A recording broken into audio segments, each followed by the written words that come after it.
दशरथ के हाथ का दुल्हा की पिन टूट जाती है। माता कैकेयी की दृष्टि पड़ती है। जब माता कैकेयी मन में सोचती है कि अब तेरा जोड़ा को पति मरेगा, ये सोच करके और माता कैकेयी कुण जाने ओढ़े की देख कड़ाने और दर्द उतरी देख तड़ाने, नीचे उतरती है और दुल्हा के हाथ की पिन की जगह अपने बावां हाथ की पिछली अंगुली लगाती है। राजा दशरथ और दैत्यों के साथ में बात करता है। इधर काशी भान छिपता है तो इधर से देवताओं की विजय हो जाती है। देवताओं की विजय होती है। दशरथ जब देखता है तो हाथ का दुल्हा की पिन की जगह और रानी अपनी अंगुली लगा रखी थी। जब देख करके राजा दशरथ कहता है, धन्य हो रानी आपको, आपने मेरी जान बचाई है।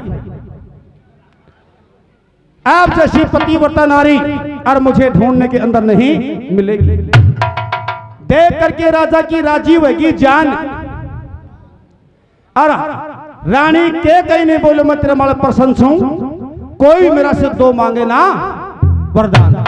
हे रानी, मैं आप पर बहुत पसंद हूं, जो तेरे मन की इच्छा है आज मेरे पास से दो वरदान मांग सकती है।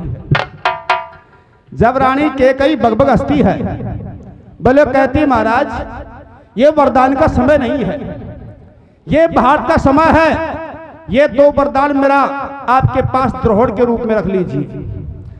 जिस दिन मुझे आवश्यकता पड़ेगी जंदाड़े दो वरदान में तेरे ना से ले लूं। ये बात रानी कैकेयी की सुन करके राजा दो वरदान अपने पास द्रोहड़ के रूप में रख लेता है। बताते हैं प्रमाण यह भी मिलता है, रानी कैकेयी का हाथ का अंदर ऐसा क्या था जो हाथ का दुल्हा की पिन की जगह और आंगली लगा दी, टस से मस ना हुई। आज कोई साइकिल में आंगली देर देखो, परंतु यह माता कैकेयी को वरदान था, जिसको बहुत क्रोधित ऋषि कहते हैं, जिसका नाम है दुर्वासा। जब माता कैकेयी अपने पिता के घर थी और इसकी उम्र थी 5-6 वर्ष की, जब राजा के पास में ऋषि दुर्वासा जाता है, भोजन करके ऋषि दुर्वासा और राजा के दरबार में लेट जाता है। दुर्वासा को निंद्रा आ जाती है। यह कैकेयी 5-6 वर्ष की थी, बालक थी, कोई सोच बुद्धि नहीं थी। जब आती है तो दुर्वासा की दाढ़ी सफेद थी और सिर के बाल काले थे। जब कैकेयी मन में सोचती है असई बाबा जी के दो मेल हो रहे हैं तो मैं इनको एक करूंगी। जब अपने दोनों हाथों को कालूस लगा करके और दुर्वासा की रस्सी की दाढ़ी को काली कर देती है। दुर्वासा की दाढ़ी काली करती है, दुर्वासा को चेत होता है। क्रोध में आता दुर्वासा और कैकेयी को श्राप देता है कि तूने तो मुझे अपने हाथ से काला किया है, मैं तेरे को श्राप देता हूं, तेरे एक ऐसा कलंक लगेगा, ऐसा काला लगेगा जो ताबे जिंदगी और आपसे दुखने में नहीं आएगा। यह श्राप और दुर्वासा कैकेयी को देता है, जो वो कलंक लागत जाकर के अयोध्या नगरी में जब राम को वनवास दिया था, जब वो कलंक लग गया था, वो कलंक आज भी नहीं दुफा है। बताते हैं जब कैकेयी घबराती है और दुर्वासा के कमंडल को बाएं हाथ से उठा करके उनके चरणों में नमन करके पकड़ाती है।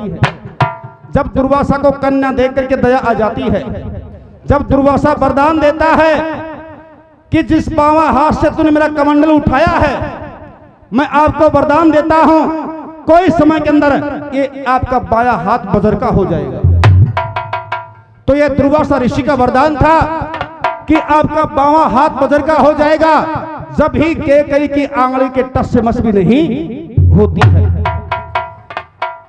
दैत्यों पर विजय पा करके और महाराज दशरथ वापिस अयोध्या नगरी के अंदर आ जाता है। अयोध्या नगरी में आता है और फिर अयोध्या नगरी का राज करना शुरू कर देता है। समय पा करके और राजा दशरथ की बड़ी रानी जिसका नाम था कौशल्या, दशरथ की बड़ी रानी कौशल्या गर्भवती हो जाती है। जब गर्भवती बड़ी रानी कौशल्या होती है, अयोध्या नगरी के अंदर हर्ष उछाव हो जाता है कि राजा दशरथ के और अब तीसरा पण है, अब कोई राज का रुखाड़ा पैदा होने वाला है। हर्ष उछाव होता है।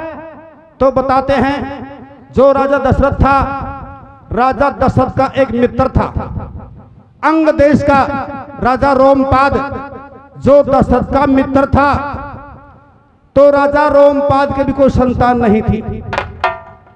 एक दिन दशरथ ने और अपने मित्र रोमपाद से कहा था, बोले मित्र, वैसे आज मित्र भी नहीं है, वैसे आज मित्र भी नहीं है, आज मित्रता और ही प्रकार की है। आज मित्रता के तो पैसा की, आज मित्रता के तो पैसा की है या कोई सुंदर लुगाई की है। ये दो ही मित्रता है, ना और मित्रता नहीं है। किया अब बेटे बने रोए चना का खेत में। बावड़ा कोई समय में तेरी माँ की मारी दोस्ती थी भाई, पर बेटे तो करियो के मैं दारी का